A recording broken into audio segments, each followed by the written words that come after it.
चेन्नई शहर में राहुल अपनी बीवी मीता के साथ रहता था। मीता की मां की तबीयत खराब होने के कारण राहुल अपनी बीवी मीता को उसके मायके छोड़ देता है। मीता अपने मायके कुछ 15 दिनों के लिए अपनी मां की देखभाल करने जाती है।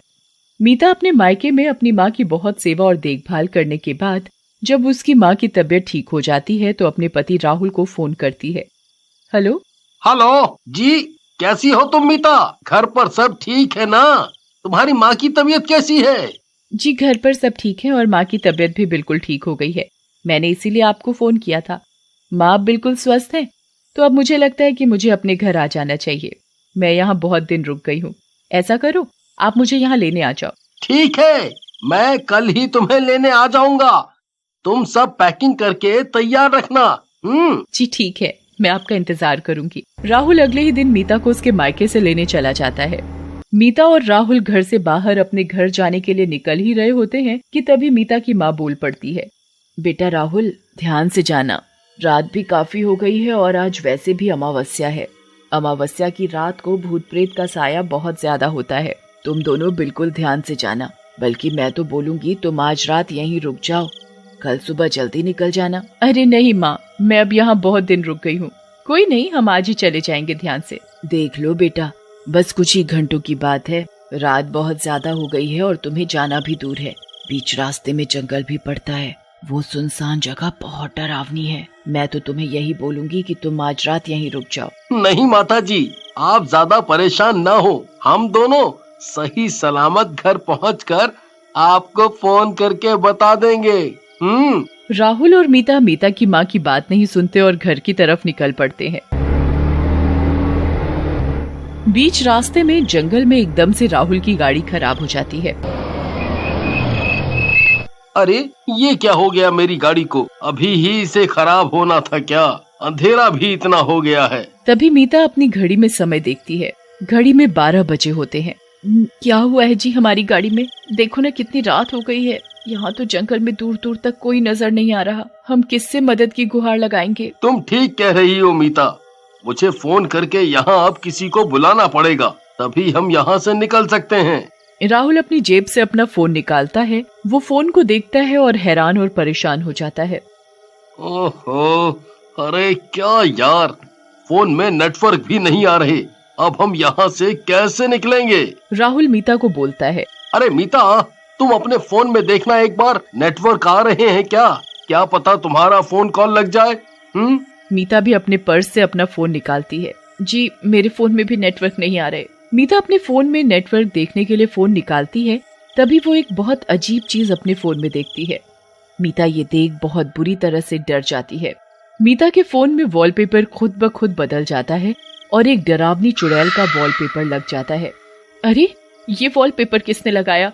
मैं तो कभी अपना फोन किसी को नहीं देती, ना ही मैं ऐसा वॉलपेपर लगाती हूँ। मुझे कुछ समझ नहीं आ रहा ये क्या हो रहा है। लगता है हमें माँ की बात मान लेनी चाहिए थी। हम दोनों कहाँ फंसकर खड़े हो गए हैं। ओह, ना ही हम किसी को बुला सकते हैं। अब तो लगता है सुबह तक इंतजार करना ही पड़ेगा। मुझे बहुत ज्यादा डर लग रहा है, पता नहीं कब होगी ये सुबह। मीता ऐसे बोल ही रही होती है कि तभी राहुल की गाड़ी की लाइट खुद ब खुद जल जाती है। ये देखकर मीता और राहुल बहुत खुश हो जाते हैं। अच्छी देखो, हमारी गाड़ी खुद ब खुद चालू हो गई है। हमें यहाँ से जल्दी निकलना होगा कि इससे पहले गाड़ी फिर से खराब हो जाए। तुम बिल्कुल सही कह रही हो मीता। चलो हम जल्दी से यहाँ से निकल चलें। ये जंगल बहुत डरावना है।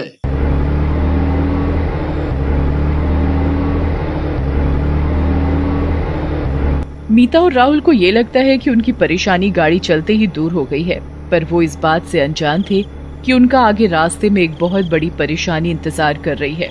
कुछ ही दूरी पर चलते हुए रास्ते में मीता और राहुल को एक औरत एक छोटे से बच्चे को लेकर खड़ी दिखाई देती है। वो औरत बहुत जोर जोर से रो रही होती है। वो एक चुड़ैल होती है।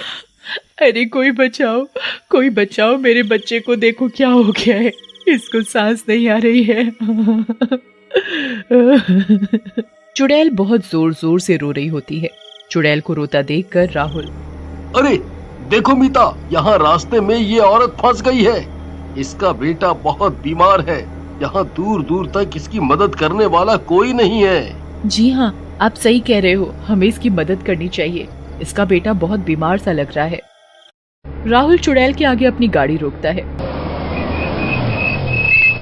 कोई बचा लो, कोई बचा लो, मेरा बेटा बहुत बीमार है साहब, मुझे पास के किसी हॉस्पिटल में छोड़ दो, आपकी बहुत मेहरबानी होगी। ठीक है, तुम परेशान मत हो, मैं तुम्हें रास्ते में कोई नजदीकी हॉस्पिटल में छोड़ दूंगी। चुड़ैल मीता की गाड़ी में बैठ जाती है। बीच रास्ते में चुड़ैल का बच्चा जोर जोर से रोने लगता है।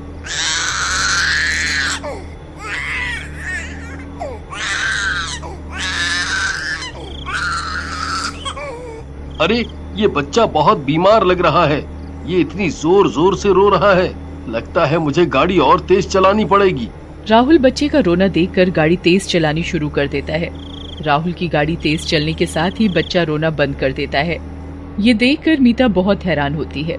जंगल के रास्ते में चुड़ैल मीता से बात करने लगती है। मैं बहुत देर से आपका इंतजार कर रही थी, मेरा बेटा बहुत बीमार था, बहुत जोरों से रो रहा था। आपकी बीच रास्ते में गाड़ी खराब हो गई थी ना, इसी चक्कर में आप मेरे तक आने में थोड़ा लेट हो गए, नहीं तो अभी तक हमने ये जंगल पार ही कर लिया होता। चुड़ैल की ये बात सुनकर राहुल बहुत डर जाता है। आखिर इस औरत को कैसे पता चला कि हमारी बीच रास्ते में गाड़ी खराब हुई थी? हमने तो इसे उधर नहीं देखा, तो आखिरकार ये कैसे जानती है कि हमारी गाड़ी खराब हुई थी? कहीं मीता की माँ सही तो नहीं कह रही थी? अमावस्या की रात है और यहाँ जंगल में चुड़ैल का साया हो। क्यों, क्या हुआ राहुल, तुम क्या सोच रहे हो कि मुझे कैसे पता लगा कि तुम्हारी गाड़ी खराब हुई थी? यही चल रहा है ना तुम्हारे दिमाग में? हाँ, तुम्हें कैसे पता कि हमारी गाड़ी खराब हुई थी? ये सुनकर चुड़ैल बहुत जोर जोर से हंसने लग जाती है और अपने असली रूप में आ जाती है। तुझे पता नहीं है क्या बेवकूफ, आज अमावस्या की रात है और तू इस जंगल के रास्ते से अपनी गाड़ी लाएगा और मुझसे तेरा सामना ना हो, ऐसा मैं कैसे होने दे सकती हूँ? तभी चुड़ैल अपने बच्चे को राहुल और मीता को दिखाती है। चुड़ैल का बेटा दिखने में बहुत ही भयानक था।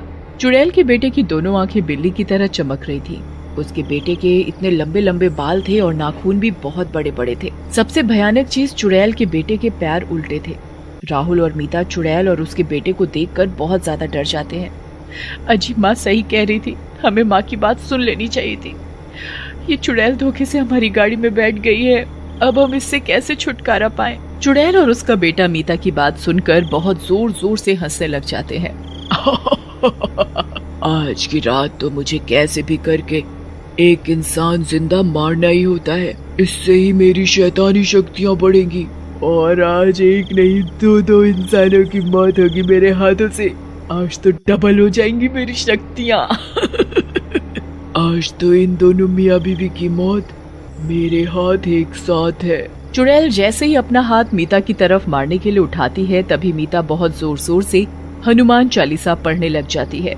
जय हनुमान ज्ञान गुण सागर, जय कपीस तिहु लोक उजागर, रामदूत अतुलित बल धामा, अंजनी पुत्र पवन सुत नामा। जय हनुमान ज्ञान गुण सागर, जय कपीस तिहु लोक उजागर, रामदूत अतुलित बल धामा, अंजनी पुत्र पवन सुत नामा।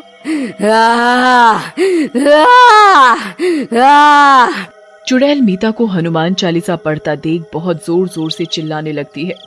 अरे पागल, तू ये क्या बोल रही है? तू क्या बोली जा रही है? बंद कर इसे। मीता उसकी एक नहीं सुनती और हनुमान चालीसा पढ़ती रहती है। महावीर विक्रम बजरंगी, कुमति निवार सुमति के संगी, कंचन बरन बिराज सुवेसा, कानन कुंडल कुंचित केसा।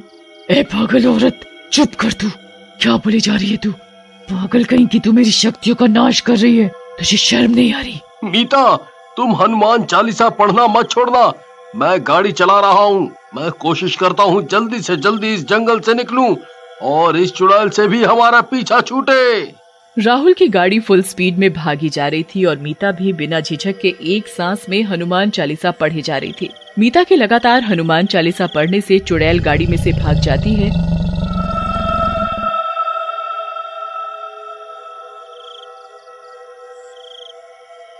और कुछ ही देर में मीता और राहुल उस जंगल और चुड़ैल से अपना पीछा छुड़ाकर अपने घर पहुंच जाते हैं।